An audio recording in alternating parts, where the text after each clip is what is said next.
नमस्कार दोस्तों, कैसे हैं आप लोग। स्वागत है आपका इस यूट्यूब चैनल पर। दोस्तों हम लोग पढ़ेंगे आज राज्यसभा। लोकसभा को हम लोगों ने 3 क्लासेस में कवर किया है, बहुत ही अच्छे से मैंने आपको बताया है। तो राज्यसभा भी हम लोग कम से कम 2 क्लास तो लगेंगी, 2 क्लासेस में कवर करेंगे राज्यसभा को, ठीक है। क्योंकि बहुत सारी चीज़ें राज्यसभा में देखनी है हम लोगों को, जिससे क्वेश्चन बनते हैं। तो हेडिंग डालते हैं आज हम लोग, हेडिंग डालते हैं हम लोग राज्यसभा।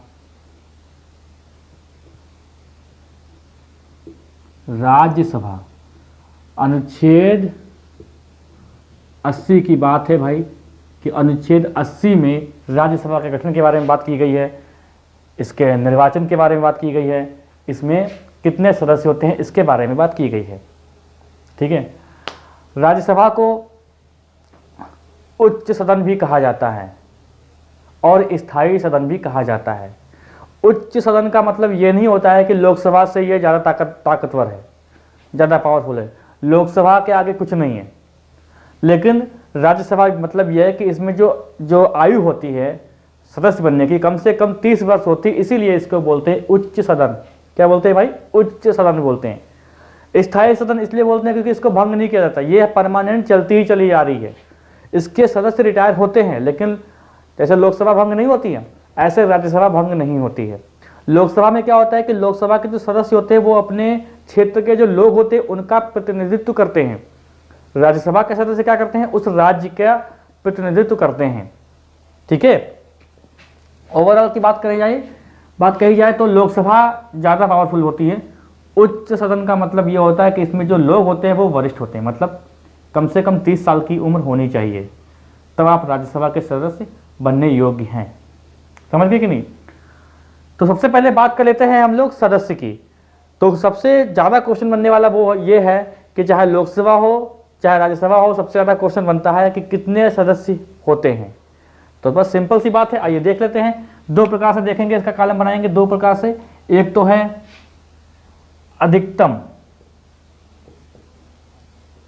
अधिकतम सदस्य कितने होते हैं इसके। दूसरी बात है वर्तमान में कितने हैं। ऐसे लोकसभा में भी था, वर्तमान में सदस्य कितने हैं। तो भाई राज्यसभा के अधिकतम सदस्य की संख्या वो कितनी? 250 है। ये ध्यान रखिएगा, कितनी है भाई?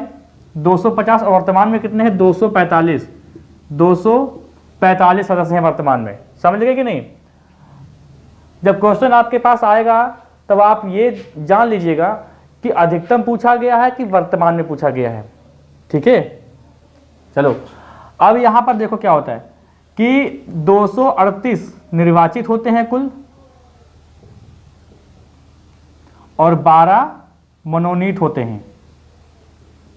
12 क्या होते हैं? मनोनीत होते हैं, ठीक है। 238 और प्लस 12 250 हो जाएगा। वर्तमान में देखो, अब यहां पर इसको यहीं पर छोड़ते हैं, यहां पर आओ, ठीक है। तो 245 में क्या होता है? 245 में क्या है कि 225 सदस्य जो हैं निर्वाचित,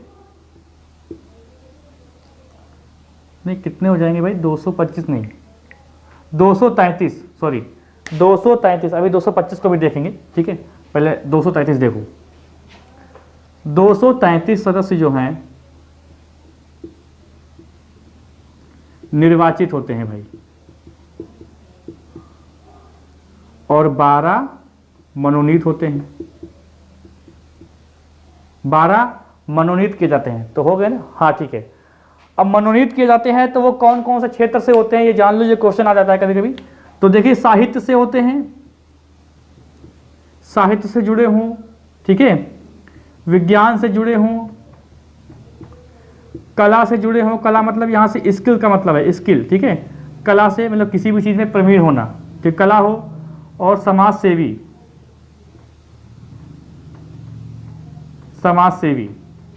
ये कला वाला विवाद तब हुआ था जब सचिन तेंदुलकर जो है राज्यसभा के सांसद बनाए गए थे, ठीक है। तो कला मतलब स्किल का मतलब हुआ कोई खिलाड़ी हो सकता है किसी भी चीज़ में निपुण होना, ठीक है। तो वो कला, वो वाली कला है, आर्ट वाली कला नहीं कि आप बहुत बड़े आर्टिस्ट हैं, आप आर्ट बनाते हैं बड़ा बढ़िया, मानव कृति या प्रकृति आकृति बनाते हैं, तो वो नहीं, स्किल का मतलब है यहाँ पर, ठीक है। अब 233 को अगर बांटते हैं तो 233 को अगर बांटें तो भाई देखिए 225 सदस्य जो हैं राज्य से, ठीक है, और कितना बचा, 225 सदस्य राज्य से हैं और 8 सदस्य जो हैं वो केंद्र शासित प्रदेश से हैं। जब पहले देखो ये चल रहा है वीडियो सही से, ठीक है। 225 सदस्य। अब आप लोगों को, बहुत लोगों को डाउट होगा या बहुत लोग इसका विरोध करेंगे कि ऐसा नहीं है। देखिए ऐसा ही है, वर्तमान में ऐसा ही है। पुरानी बुक्स में आपको दिखेगा 229 और 4 सदस्य, ठीक है, 1 पुदुचेरी और 3 दिल्ली से। तो यहाँ पर क्या है कि अब जम्मू कश्मीर जो है वो बट गया है, जम्मू कश्मीर और लद्दाख में। तो वहाँ पर क्या है कि अब 2 सीट वहाँ पे थी तो वो इसमें जुड़ जाएंगी। तब 225 राज्य से होंगे और 8 सदस्य होंगे केंद्र शासित प्रदेश से, ठीक है। तो अगर सबसे ज़्यादा अगर राज्यसभा की सीट की बात करते हैं तो कहाँ पर है, तो देखिए सबसे ज़्यादा देखो कहाँ पर है, सभी लोग बच्चे जानते हैं सबसे ज़्यादा सीटें यूपी, कितनी हैं, 31 सीटें हैं, ठीक है। फिर दूसरे नंबर पर क्या आता है, महाराष्ट्र कितनी है, 19। फिर तमिलनाडु कितनी सीटें हैं, 18। फिर है बिहार और पश्चिम बंगाल, बिहार और पश्चिम बंगाल, वेस्ट बंगाल, पश्चिम बंगाल, कुछ भी को 16 सीटें हैं, ठीक है। ये तो आपको समझ में आ गया होगा। लेकिन अब क्वेश्चन कहाँ से बनता है, ये देखो क्वेश्चन ये बनता है कि निम्नलिखित में से किस राज्य में राज्यसभा की सीट एक नहीं है। तो देखिए ऐसे कुल 9 राज्य हैं, 8 राज्य हैं और 1 केंद्र शासित प्रदेश है जहां पर राज्यसभा की 1 सीट है। वो कौन कौन से, देखो जहां पर राज्य देखो क्या है, 8 राज्य लिखो, 8 राज्य जहां 1 सीट है। अब देखो मैं क्रम से यहां से लिख दूंगा, ठीक है। ऐसे देखो, पहला देखो क्या है, गोवा, सिक्किम और त्रिपुरा, नागालैंड, बोर्ड हिल रहा है, इसका मतलब कुछ सही से लूज हो रहा है, ये गिर सकता है किसी दिन, और मणिपुर, मेघालय, कितने हो गए, 1 2 3 4 5 6, और क्या हो जाएगा, सिक्किम, मिजोरम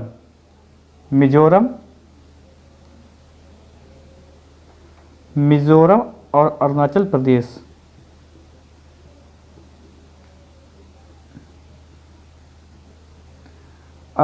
प्रदेश।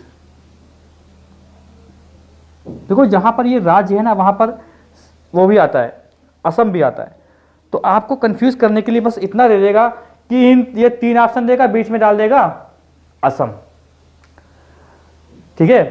तो वहीं पर कंफ्यूजन हो जाता है। तो असम में देखो, याद कर लो कि भाई असम में 7 सीटें हैं, 7 सीटें असम में राज्यसभा की हैं और 14 सीट जो हैं वो लोकसभा की, ध्यान रखिएगा, ठीक है। तो असम नहीं है, बाकी क्या है, गोवा, सिक्किम, त्रिपुरा, नागालैंड, मणिपुर, मेघालय, मिजोरम, अरुणाचल प्रदेश। यहाँ पर जो 1 2 3 4 5 6 7 8, यहाँ पर राज्यसभा की 1 सीट है और एक ऐसा केंद्र शासित प्रदेश है जहां पर 1 सीट है, वो कौन सा है, तो 8 राज्य हो गए, ठीक है।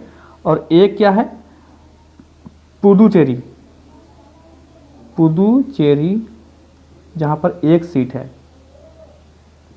अब देखो 8 सीटें कौन कौन सी हो गई, देखो यहां पर ऐसा है, जम्मू कश्मीर और लद्दाख की 2 सीटें हो गई, 4 वो हो गई, और दिल्ली में 3 सीटें हैं।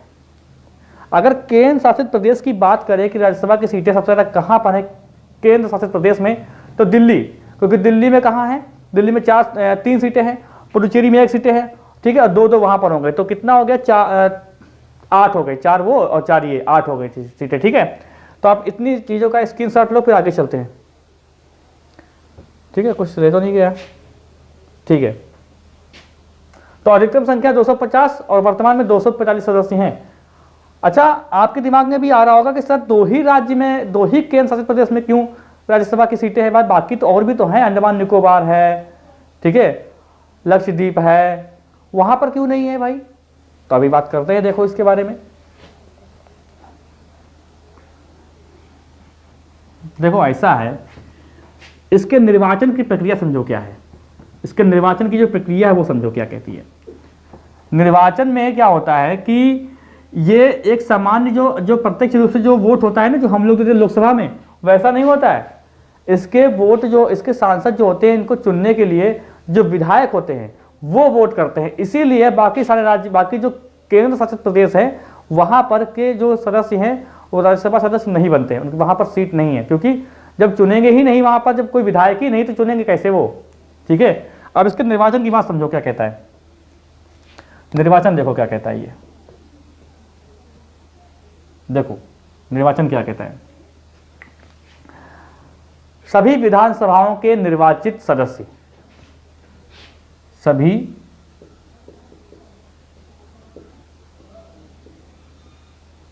विधानसभाओं के निर्वाचित सदस्य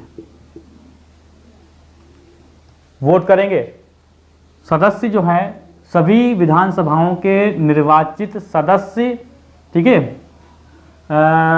अप्रत्यक्ष रूप से नहीं, सदस्य जो हैं वो सदस्य राज्यसभा के चुनाव में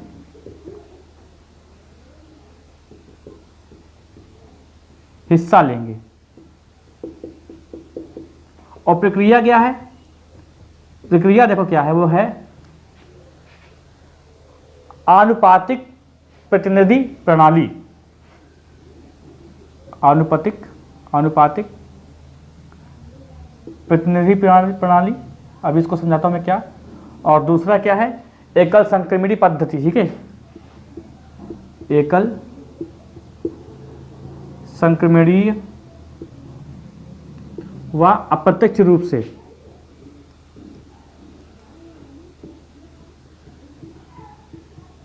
ठीक है, ये प्रणाली। अब देखो यहां पे समझो बात को। मैंने बताया कि जो बाकी केंद्र शासित प्रदेश है वहां पर राज्यसभा की सीट नहीं है। बात यह है कि वहां पर विधानसभा नहीं है। विधानसभा खाली कहाँ है? पुदुचेरी और दिल्ली में थी, अब जम्मू कश्मीर और लद्दाख में भी हो गई है, ठीक है। तो वहीं पर तो राज्यसभा की सीट होगी, क्योंकि भाई अपना प्रतिनिधि जो होते हैं वो विधायक जिताते हैं, ठीक है। अब यहाँ पर देखो मतलब क्या हुआ, अनुपातिक प्रतिनिधि वाला क्या मतलब हुआ, इसको मैंने बताया भी है राष्ट्रपति के चुनाव में। तो जितने अच्छा, आप लोगों ने कभी गौर नहीं किया होगा या फिर आप सोचते होंगे कि राज्यसभा के जो सांसद होते हैं कौन वोट करता है, हमने तो कभी वोट करने गए नहीं, तो भाई इनको विधायक वोट करते हैं। तो देखो क्या हुआ है कि जैसे क्या हुआ कि इसका एक फार्मूला होता है, मतलब इनको क्या होता है कि अनुपातिक प्रतिनिधि मतलब क्या हुआ कि इनको मतलब इसे एक क्या बोलते हैं कि एक निर्धारित कोटा इनको लेना ही पड़ेगा। जैसे राष्ट्रपति का चुनाव होता था, उसमें 50% प्लस 1 वोट पाना ही पाना है, ठीक है, पाना ही पाना है, उसके ऊपर की गिनती होती है। तो ऐसे ही इनमें भी क्या होता है कि मिनिमम वोट इनको पाना ही पाना है। जैसे मान लीजिए कि उत्तर प्रदेश में जो है कितनी सीटें हैं लोकसभा, राज्यसभा की, विधानसभा की, राज्यसभा को बता दिया। उत्तर प्रदेश में विधानसभा की सीटें हैं 404, 403 निर्वाचित होते हैं, 1 मनोनीत होता है। तो फार्मूला ये होता है कि जब कोई राज्यसभा का सांसद होता है उसको चुनने के लिए क्या होता है कि मिनिमम जो होता है,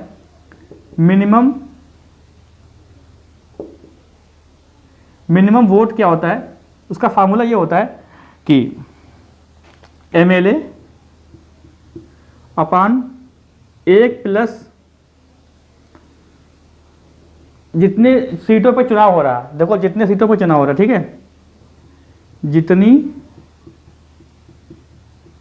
सीटों पे चुनाव प्लस 1।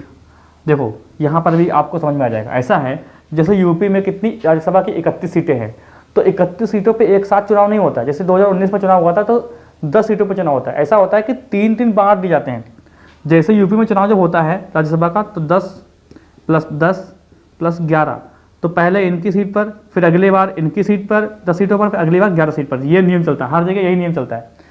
तो जैसे 2019 में चुनाव हुआ, ठीक है, 10 सीटों पर हुआ था। तो 10 सीटों पर जब हुआ तो एमएलए कितने हैं यूपी में, तो 403 जो मनोनीत होता है। यहाँ पे मैंने लिखा है कि निर्वाचित सदस्य, मनोनीत सदस्य नहीं, तो निर्वाचित सदस्य होंगे। तो +1 करके, +1 करेंगे, मिनिमम वोट पाएंगे उसको, +1 करके और प्लस जितनी सीटें हैं, मतलब क्या कि 10 सीटों पर चुनाव हो रहा है तो 10 सीटें रख दो और +1। तो इसको जब सॉल्व करेंगे तो लगभग 37 के आसपास आएगा, 37 पॉइंट कुछ आएगा। तो आप 38 वोट कम से कम मानेंगे आप कि कम से कम मिनिमम वोट 38 पाने जरूरी हैं। और जैसे मान लीजिए कि जैसे यहाँ पर 11 सीटें हैं तो एक कम कर दो, 1 सीट कम कर दो। तो ऐसा हर राज्य में चलता है। वहाँ पर विधानसभा के टोटल सदस्य संख्या यहाँ पर निर्वाचित और यहाँ पर सीटें और बाकी फार्मूला, बस ये दो चीज़ें बदल जाएंगी। तो 3 बार होता है, ठीक है। होता क्या है कि इसमें 2/3 सदस्य जो हैं, 1/3 सदस्य जो हैं हर 2 वर्ष में रिटायर होते हैं। तो उसी का मैटर है यहाँ पर। ये देखो 3 बार में बांटा गया है, ठीक है। अब देखो एकल संक्रमणी पद्धति क्या होती है, इसको भी बताया था मैंने। इसमें क्या होता है कि इसमें सभी को वोट देना होता है। जैसे मान लीजिए कि आप विधायक हैं, आप वोट देने जा रहे हैं राज्यसभा सांसद को, तो वहाँ पर क्या करेंगे कि आप जैसे कि किसी का नाम, जैसे मान लीजिए नाम है ABCD, तो आप क्या करेंगे, सबसे पहले वरीयता मान लीजिए आप 1 को देंगे, नंबर 2 पे वरीयता आप इनको देंगे, नंबर 3 को इनको देंगे। तो जिसकी वरीयता सबसे ज़्यादा रहेगी सभी लोगों को, वो राज्यसभा का सांसद बनेगा, बाकी सारे हारेंगे, ऐसा होता है। तो सभी को वोट देते हैं, ठीक है। और एक चीज सुनो, हाँ, अप्रत्यक्ष मतलब समझ गए ना कि हम लोग वोट नहीं देते हैं। अच्छा, अब इसमें क्या होता है कि देखो, पहले क्या होता था कि जो वोट पड़ते थे वो गुप्त मतदान होता था, गुप्त मतदान। लेकिन अब गुप्त मतदान नहीं होता। 2003 के बाद गुप्त मतदान नहीं होता है, सार्वजनिक करना होता है आपस में कि मैंने किसको या आपने किसको वोट दिया। होता क्या था कि जैसे कि मान लीजिए बीजेपी पार्टी के सांसद ज़्यादा हैं, मतलब सॉरी विधायक ज़्यादा हैं यूपी में, और किसी ने अपना प्रत्याशी खड़ा किया, ठीक है, उस जगह से। तो कांग्रेस ने खड़ा किया, सपा ने खड़ा किया। तो क्या किया, सपा ने खरीद लिया उनके विधायक को कि हमको वोट देना, हमारी पार्टी को। तो वो उनसे क्या फ़र्क पड़ता है, वो तो विधायक है ही, हमको क्या, वो सोचेंगे हमें क्या, वोट दे दिया। तो इससे धांधली होती थी, धोखेबाजी होती थी कि मतलब उस पार्टी का सदस्य ही हार जाता था, और जबकि उस पार्टी के ज़्यादा से ज़्यादा लोग विधानसभा में हैं। तो इसको हटाने के लिए गुप्त मतदान को हटा दिया, अब सार्वजनिक होता है कि पता चल जाता है कि आपने किसको क्या वोट दिया है, ये पता लग जाता है। 2003 के बाद हो रहा है ये। और 2003 से पहले क्या होता था कि जहाँ पर जो रहने वाला है वहीं पर राज्यसभा से सीट पे चुनाव लड़ सकता है, पर अब ऐसा नहीं है, आप कहीं से भी लड़ सकते हैं चुनाव, ठीक है। पहले ये था। तो इसका आप स्क्रीनशॉट लो, फिर आगे चलते हैं भाई। अब देखते हैं 83(1) देखते हैं। 83(1) अनुच्छेद 83(1) में क्या है,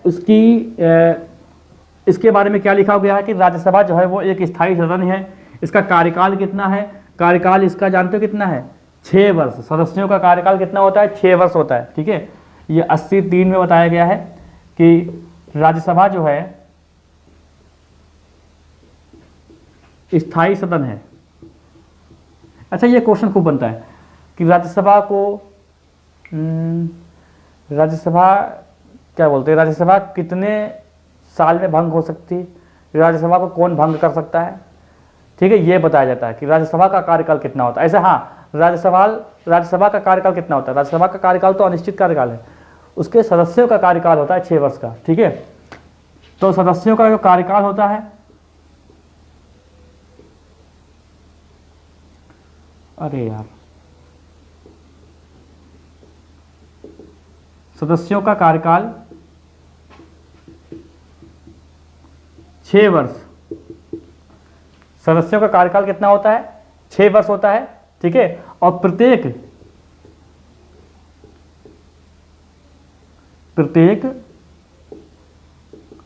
2 वर्ष पर 1/3 सदस्य रिटायर या उनका मतलब वो उनका कार्यकाल पूरा हो जाता है, ठीक है। ऐसा नियम है कि मतलब 2 वर्ष में हर किसी का कार्यकाल 6 वर्ष हो जाता है और वो रिटायर होते रहते हैं और उतनी सीटों पर चुनाव होते रहते हैं, ठीक है। देखो सबसे पहले राज्यसभा का जो गठन हुआ था वो कब हुआ था बताओ। देखो सबसे देखो राज्यसभा का जो गठन हुआ था, अभी अभी जो बात आपके दिमाग में आ रही होगी 6 वर्ष क्यों रखते हैं, इसको क्लियर करते हैं पहले। देखो राज्यसभा का गठन कब हुआ था, राज्यसभा का गठन, पहली राज्यसभा का गठन कब हुआ था, 13 अप्रैल, 17 अप्रैल को हुआ था लोकसभा का 1952। और प्रथम बैठक कब हुई थी, 13 मई 1952।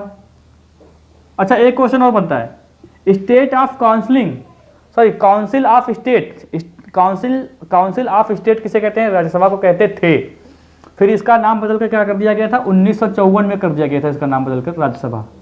ठीक है, राज्यसभा, पहले इसको क्या कहते थे, काउंसिल ऑफ स्टेट। ठीक है। अच्छा अब आपका दिमाग में ये आ रहा होगा जैसे सदस्य चुने गए, नियम यह था कि प्रत्येक 2 वर्ष पर 1/3 सदस्य जो है रिटायर हो जाएंगे। तो 1952 में 1952 में सदस्य बने सारे के सारे। ठीक है, तो 1/3 सदस्य जो हैं वो 1954 में रिटायर हुए। फिर 1/3 सदस्य जो हैं अगली बार 1956 में रिटायर हुए। तो जो 1952 वाले थे लोग, उनका कार्यकाल ही पूरा नहीं हुआ भाई। कुछ लोग 2 वर्ष में चले गए, कुछ लोग 4 वर्ष में चले गए, और कार्यकाल कितना है, 6 वर्ष का भी करना था, तो कार्यकाल तो पूरा नहीं हुआ। उसके बाद चलता आया है, तो उसके बाद जो चलता आया है वो 6 वर्ष चलता आया हुआ है। अब आपके दिमाग में ये आया होगा कि सर ऐसे कैसे किसको रिटायर कर देंगे भाई, क्या नियम लगाया होगा। तो वो सिंपल सा नियम, एक पर्ची द्वारा ये नियम लगाया गया था कि भाई कौन रिटायर होगा, तो पर्ची में नाम था भैया, तो पर्ची में जो जिसके नाम आए वो रिटायर हुए, बाद में वो रिटायर हुए। तो यही आज तो परंपरा बनी हुई है कि 6 वर्ष इसका कार्यकाल रखा गया है। ठीक है, समझ गए, इसका 6 वर्ष जो है कार्यकाल रखा गया है। तो आपके पास समझ में आ गई होगी।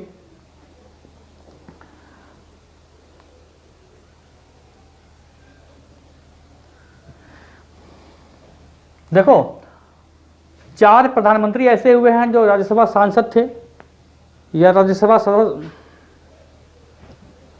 देखो 4 प्रधानमंत्री ऐसे हुए हैं जो राज्यसभा सदस्य थे, इंदिरा गांधी, एच.डी. देवगौड़ा, और कौन सा, इंद्र कुमार गुजराल और मनमोहन सिंह। ठीक है, अभी यहाँ पर मैंने कार्यकाल की बात नहीं करी यार, इसको रफ करते हैं, पहले इसकी स्क्रीनशॉट ले लो। कार्यकाल, सॉरी कार्यकाल नहीं, योग्यता तो मैंने बताई नहीं। अब देखिए योग्यता जो है अनुच्छेद 84 में जो योग्यता बताई गई है वो लोकसभा और राज्यसभा दोनों के लिए बताई गई है। देखो लोकसभा की और राज्यसभा की योग्यता बस एक सब बराबरी है, बस समझ लीजिए। ठीक है, योग्यता देखो क्या है, योग्यता जो है बराबरी है। 84 आर्टिकल के तहत क्या है, भारत का नागरिक हो, आयु बस खाली आयु बदली है, भारत का नागरिक हो और आयु कितनी हो, 30 वर्ष मिनिमम हो, कम से कम 30 वर्ष की आयु हो, और भारत का नागरिक हो, दिवालियापन और दिवालिया घोषित या पागलपन ना हो, और क्या होगा, लाभ के पद पर ना हो, बस वही है चीज़ें। और संसद द्वारा बनाए गए जो नियम हैं उनके अनुसार कुछ नियम लागू होने चाहिए। ठीक है, तो वो आपका हो जाएगा राज्यसभा सांसद के लिए योग्य हो जाएगा, है ना। चलिए अब आते हैं हम लोग पदाधिकारी पर, रफ कर लिया जाए इसको पहले।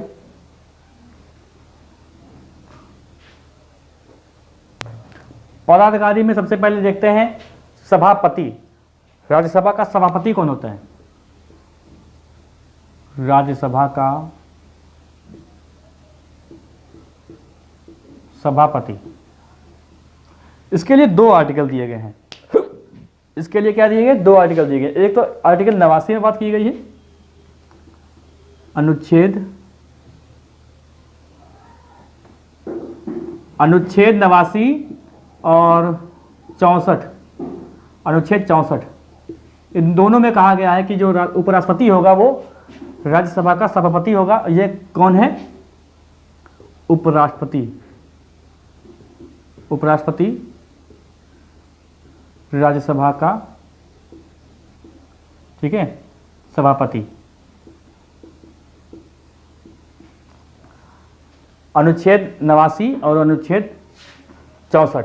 ठीक है, अब देखो अनुच्छेद 64 में ये कहा गया है कि जो उपराष्ट्रपति होगा वो राज्यसभा का सभापति होगा। जो राज्यसभा का जो सभापति होता है इसका कार्यकाल कितना होता है? तो इसका कार्यकाल होता है 5 वर्ष का। देखो 5 वर्ष का कार्यकाल होता है, सदस्य का कार्यकाल 6 वर्ष का होता है, पर जो सभापति होता है उसका कार्यकाल 5 वर्ष का होता है, क्योंकि बिलोंग ही नहीं करता है, वो सदस्य होता ही नहीं राज्यसभा का। राज्यसभा के सदस्यों का कार्यकाल 6 वर्ष का होता है ना। ये तो उपराष्ट्रपति है, उपराष्ट्रपति जो है वही तो है सभापति राज्यसभा का, तो इसका कार्यकाल 6 वर्ष का होता है, ये ध्यान रखिएगा। ये सॉरी 5 वर्ष है, ये ध्यान रखिएगा, गलत मत करिएगा। ठीक है, तो कार्यकाल कितना है? 5 वर्ष का कार्यकाल है इसका। और सभापति अपना त्यागपत्र किसको देते हैं? सभापति अपना त्यागपत्र, ये क्वेश्चन बन जाए तो आप क्या करेंगे? चलो देखिए, लोकसभा वाले में बताया था कि जो लोकसभा का अध्यक्ष होता है वो उपाध्यक्ष को त्यागपत्र देता है और उपाध्यक्ष जो है वो लोकसभा अध्यक्ष को त्यागपत्र देता है। पर यहाँ पर ऐसा नहीं है भाई। सभापति क्या है? पहले उपराष्ट्रपति है, उपराष्ट्रपति है तभी तो राज्यसभा का सभापति है वो। और उपराष्ट्रपति अगर त्यागपत्र देना चाहता है तो किसको देगा? राष्ट्रपति को देगा। ठीक है, तो राष्ट्रपति को ये त्यागपत्र देता है, उपराष्ट्रपति के पद से त्यागपत्र देगा तो सभापति के पद पर त्यागपत्र उसका अपने आप हो जाएगा। ठीक है, अब देखो पहले यानी प्रथम उपसभापति कौन थे? तो सर्वपल्ली राधाकृष्णन, सर्वपल्ली राधाकृष्णन। और वर्तमान में कौन है? वेंकैया नायडू। वर्तमान में है वेंकैया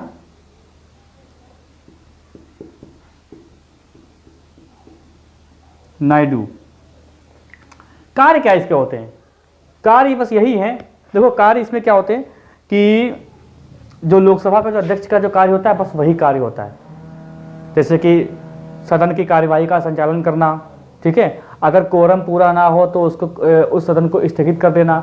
अब देखो जो कोरम होता है इसमें 1/10 इसमें भी होता है, कोरम का मतलब ही होता है 1/10, लेकिन यहाँ पर सदस्य की संख्या बदल जाएगी। भाई 245 का आप 10% निकाल लीजिए।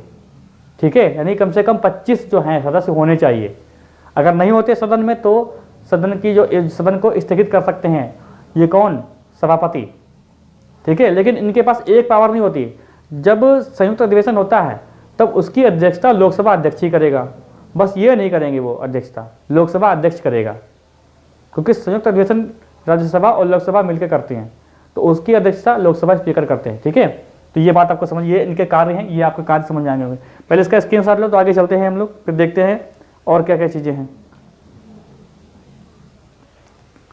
चलिए देखो, इनको भी निर्णायक मत का अधिकार है। जब कहीं बात राज्यसभा में फंस जाए, वोट बराबर वोट हो जाए, तो क्या करेंगे कि ये भी जो है अपना निर्णायक वोट का अधिकार का जो है क्या कह सकते हैं, प्रयोग कर सकते हैं भाई, कि अगर बराबर वोट है तो इनका एक निर्णायक वोट का काम करेगा राज्यसभा के अंदर, तो ये अपना निर्णायक वोट दे सकते हैं। ठीक है, अब आते हैं हम लोग उपसभापति पर। उपसभापति,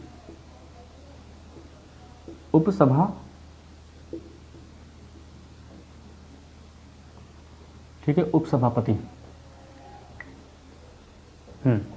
उपसभापति जो है इसका वर्णन है दोस्तों, इसका वर्णन किसमें है? इसमें आर्टिकल 89 में ये कही गई है बात। ये गैर संवैधानिक पद नहीं है, ये संवैधानिक पद है 89 में। ठीक है, ये 89 में कहा गया है, इसमें 89 में कहा गया है कि उपसभापति होगा, मतलब 89 में ये कहा गया है कि सभापति उपसभापति होगा। ठीक है, तो और 64 में भी कहा गया है, तो ये 89 में कहा गया है कि राज्यसभा का एक उपसभापति भी होगा। और उपसभापति जो है वो कौन चुनेगा? तो वो राज्यसभा के सदस्यों से ही होता है उपसभापति। अब उपसभापति का काम क्या होता है? काम वही होता है ना कि जैसे कि जब सभापति नहीं है उपलब्ध तो भाई ये आएंगे, उनकी ड्यूटी निभाएंगे। और अगर मान लीजिए ये भी नहीं है तो इसके लिए क्या हुआ? इसके लिए क्या किया गया है कि जो सभापति हैं उन्होंने 6 लोगों का पैनल बनाया है, 6 सदस्यों का पैनल बनाया है, और वो एक दूसरे की ड्यूटी निभाएंगे। अगर वो नहीं उपलब्ध तो कोई और करेगा, कोई और नहीं तो कोई और करेगा। तो 6 लोगों का पैनल। लोकसभा में क्या था, लोकसभा में 10 लोगों का पैनल था, यहाँ पर 6 लोगों का पैनल है, ठीक है। तो उपसभापति और इनका कार्यकाल देखो क्या होता है, यहीं पर कन्फ्यूजन होगा। इनका कार्यकाल अब बताओ, आप लोग खुद ही बताओ भाई, ये राज्यसभा के सदस्य हैं, ठीक है। तो कार्यकाल इनका क्या है, 6 वर्ष। जो उपसभापति हैं उनका कार्यकाल कितना है, उनका कार्यकाल है 6 वर्ष, ठीक है। उपसभापति को जो है पद से हटाया जा सकता है बहुत ही सिंपल तरीके से, कि राज्यसभा में जितने भी लोग बैठे हैं वो अपना साधारण मत द्वारा इनको हटाया जा सकता है। लेकिन एक बात और कही गई है, एक बात ये कही गई है, अनुच्छेद 92 में ये कही गई है कि जब सभापति या उपसभापति पर पद से हटाने की बात चल रही हो तब वो अपना पद ग्रहण नहीं करेंगे। ये लोकसभा के अध्यक्ष के बारे में बात की गई थी, लोकसभा अध्यक्ष और उपाध्यक्ष के बारे में बात की गई थी अनुच्छेद 96 में, लेकिन यहाँ पर अनुच्छेद 92 की बात है, वो अपने पद पर आसीन नहीं होंगे, ठीक है। और क्या रहेगा, अनुच्छेद 97 में लोकसभा के सभापति, उपसभापति, राज्यसभा के सभापति, उपसभापति, अनुच्छेद 97 में इनके वेतन के बारे में बात की गई है। चलो और क्या रह जाएगा, पहले उपसभापति कौन थे, प्रथम उपसभापति, प्रथम उपसभापति कृष्णमूर्ति राव। वर्तमान में कौन है, हरिवंश नारायण सिंह, हरिवंश नारायण सिंह। अच्छा आज ये ऊपर कट गया है भाई, ठीक है, ध्यान रखिएगा। राज्यसभा अनुच्छेद 80। अब आते हैं इसके महासचिव पर, ठीक है, इसके महासचिव पर आते हैं हम लोग, यहीं पे देख लेते हैं महासचिव। अब महासचिव का जो पद है वो किसके अंडर में काम करेगा, राज्यसभा के सभापति के अंडर में। राज्यसभा के जो सभापति होते हैं वही महासचिव नियुक्त करते हैं। मैंने बताया था लोकसभा वाले में कि यहाँ पर जैसे मेन कुर्सी पड़ी है, यहाँ पर सभापति बैठे हुए हैं, नीचे उसके बहुत बड़ी मेज एक गोल गोल है, तो यहाँ पर एक बहुत बढ़िया कुर्सी है, यहीं पे जो बैठते हैं महासचिव बैठते हैं, बाकी अन्य उनके कर्मी होते हैं, ठीक है। अब इनका काम क्या होता है कि जो सभापति का जो कार्य संचालन का जो कार्य होता है उसमें मदद करना और स्क्रिप्ट तैयार करना, और जब सदस्य को आमंत्रण भेजना होता है तो यही लोग भेजते हैं, यही भेजते हैं महासचिव। तो वर्तमान में, अच्छा ये अनुच्छेद 98 की बात है, अनुच्छेद 98 में कहा गया है, ये ध्यान रखिएगा, ठीक है। वर्तमान में जो महासचिव हैं, महासचिव वर्तमान में कौन है, इनका नाम क्या है भाई, इनका नाम है श्री देश दीपक वर्मा, श्री देश दीपक वर्मा इनका नाम है। एक क्वेश्चन इससे और बनता है कि राज्यसभा की प्रथम महिला महासचिव, तो प्रथम या महिला महासचिव ऐसे लिख लो, प्रथम, हो सकता है बाद में कोई बने, प्रथम महिला कौन है, इनका नाम है श्री यूएस रामा देवी, यूएस रामा देवी 1997 में थी ये, ठीक है, और ये अभी तक है। एक बात और रह गई है, हाँ प्रतिपक्ष का नेता भी होता है इसमें, और राज्यसभा में सीटों का आरक्षण नहीं होता है SC/ST के लिए, ठीक है, सीटों का आरक्षण नहीं होता है SC/ST के लिए कि इसमें लोग जैसे लोकसभा में था ऐसा यहाँ पर नहीं है। और प्रतिपक्ष का नेता भी होता है, गुलाम नबी आज़ाद हैं शायद इस समय कांग्रेस के, ठीक है। तो चलिए भाई, राज्यसभा का जो आज का जो चैप्टर है वो यहीं पर समाप्त करते हैं, और अगली क्लास में हम लोग इसके बारे में कुछ और भी चीज़ें देखेंगे। तो कोई भी किसी चीज़ को लेकर डाउट है तो आप लोग कमेंट कर सकते हैं और मैं उसको रिप्लाई करूँगा, ठीक है। मिलते हैं हम लोग अगली क्लास में, चैनल को सब्सक्राइब जरूर कर लीजिएगा।